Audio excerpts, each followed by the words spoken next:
Good day mga katings video, nagbabalik naman tayo sa ating electrical electronics tutorial. Gagawa tayo ng Pisonet Synconet wiring connection.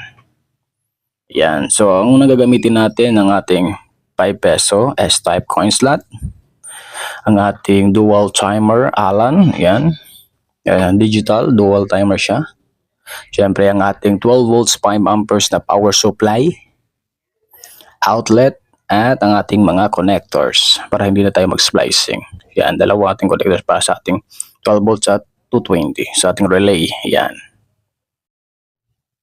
Dahil gagamit tayo ng 220 volts na device, ang ating system unit na nakakonect sa ating AVR, syempre yung relay natin dapat kaya niyang pasanin yung amps or watts ng ating device. So, yung relay natin ay 10 amps to 50 volts, yan.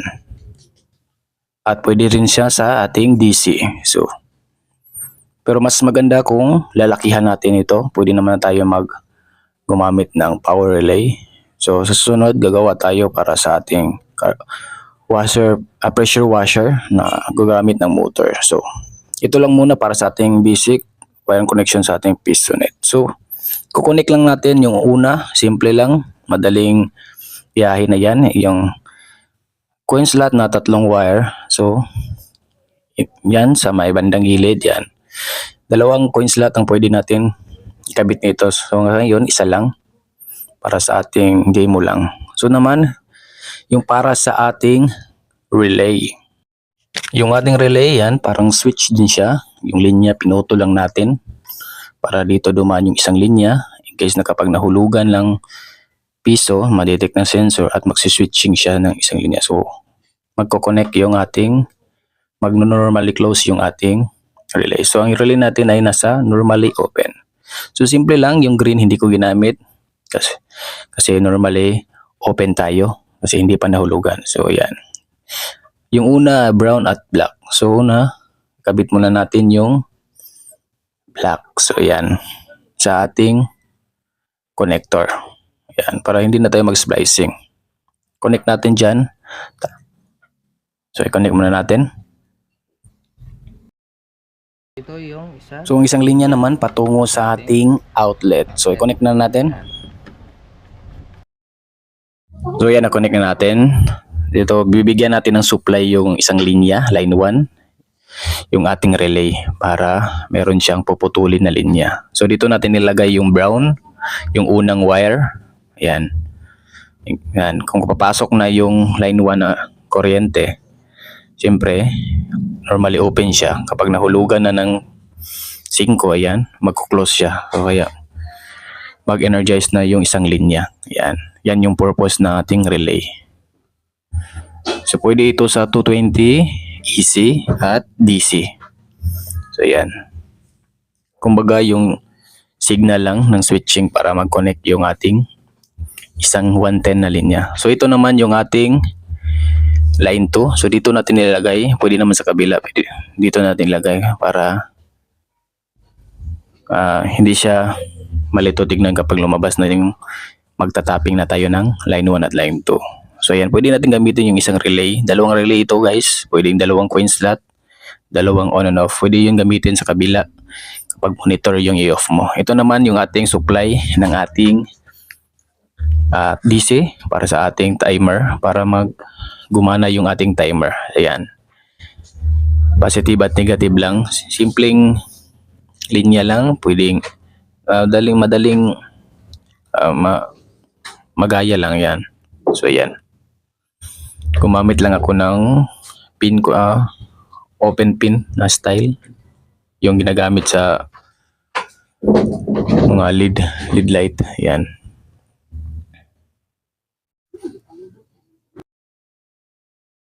So, i-connect naman natin yung output ng ating power supply. So, gumamit na tayong plug-in. So, matandaan natin ang unang palagi yung ating positive. So, yan.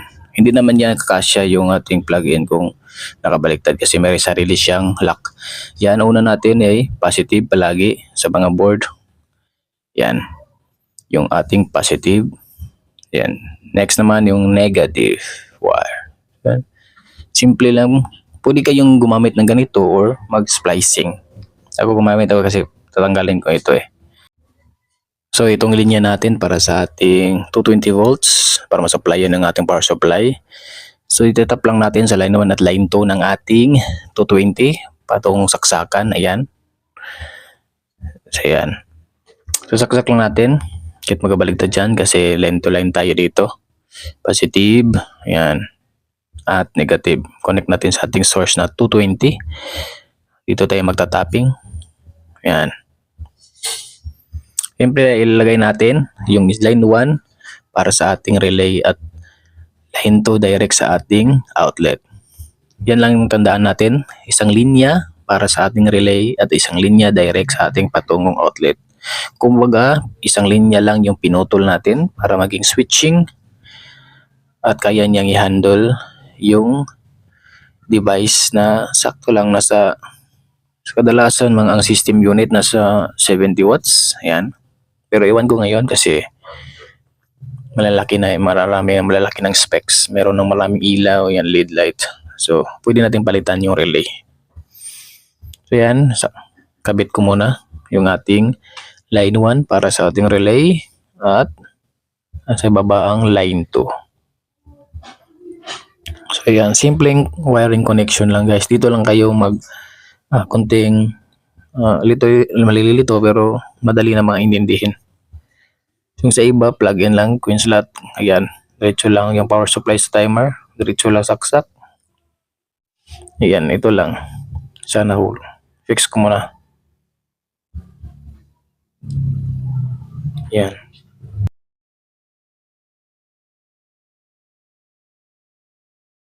Ayan, tapos na tayo guys. Review tayo. Coin slot, check. Relay natin.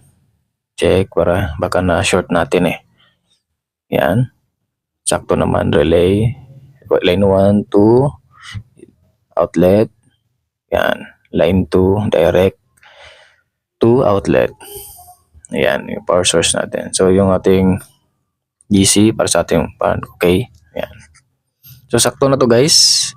So, mag-test na tayo. Ayan. So, pag-test, ayan. Sinaksak ko na. So, gumagana yung ating coin slot at gumagana yung ating Allen timer. So, ayan. Siyempre, huwag nyo itong hawakan kasi may linya na ito, live na ito. 220 volts yan. Nakakamatay yan. So yan, meron akong, kumaga ito yung EVR natin. Automatic voltage regulator. Yung doon sinasaksak yung ating system unit. Yung iba naman monitor, naka-on lang palagi yon. Depende. Sa ibang video naman gagawa tayo noon. Pero dito muna tayo focus sa ating ito yung ating sample na system unit. So sasaksak natin, hindi ito mag-on kasi hindi pa natin-trigger yung ating relay. So saksak muna natin. Ayan. So yan, hindi siya umandar. Siyempre hindi pa uman timer. Kung i-change naman natin yung time settings nito, ito yun, sa may pula. Susunod video gagawa tayo ng separate video paano mag-relay na oras babaguhin guys. Ito yung 5 natin ay 1 minute lang. So para hindi ito mahabang video. Ayan, meron siyang 1 minute. Nagka-countdown na siya. So hintayin natin bumaba. Ayan. So 3, 2, 1. Ayan, off. So na-off siya kapag yung ating timer ay ubos na. Hulugan natin. Siyempre kung marami kang piso, 5. Hindi ito universal yung ating time coin slot Iba yung universal. Sa 5 lang ito. Ayan. Mag-a-add din siya. Ayan. Ayan. Ang 5 ay 1 minute. Hulog natin. So, ayan. 2, 4. So, nag-add on siya ng 1 minute per 5 pesos. Ayan. Siyempre, kung gusto nating i-reset, ayan, i-short lang natin gamit tayo ng conductor. I-reset lang natin may black dyan na dalawang pin. At mag-off siya. Back to 0 siya. Guys, pwede natin gamitin ito guys. Yung iba ito para in case gusto lang yung ma-off yung monitor, relay. Sa sunod na video naman para hindi kayong over crowded na yung ating wiring connection. Ayan. Dito mo tayo magsisimula sa ating basic wiring. Ayan. So ayan mga kating studio, sana meron kayong nakuha ng idea sa ating PisoNet, SyncoNet wiring connection tutorial. Ilalagay kong mga link sa Shopee, Lazada, sa device kung saan kayo bibili para hindi na kayo kung saan mag-search. Ayan. Sa next video, gagawa tayo ng pressure washer. Ayan, papalitan natin ng relay. Gagamit tayo ng ibang relay na mas angkop sa kanyang watts. So ayan, salamat sa panonood. At lalagay ko na lang sa huli yung picture ng basic diagram lang in case na nalilito kayo. At yung diagram na lang ang yung sundan nyo. So huwag kalimutan mag-like, share, comment, and subscribe for more videos to come. This is Rametric. Thanks we do. Bye-bye.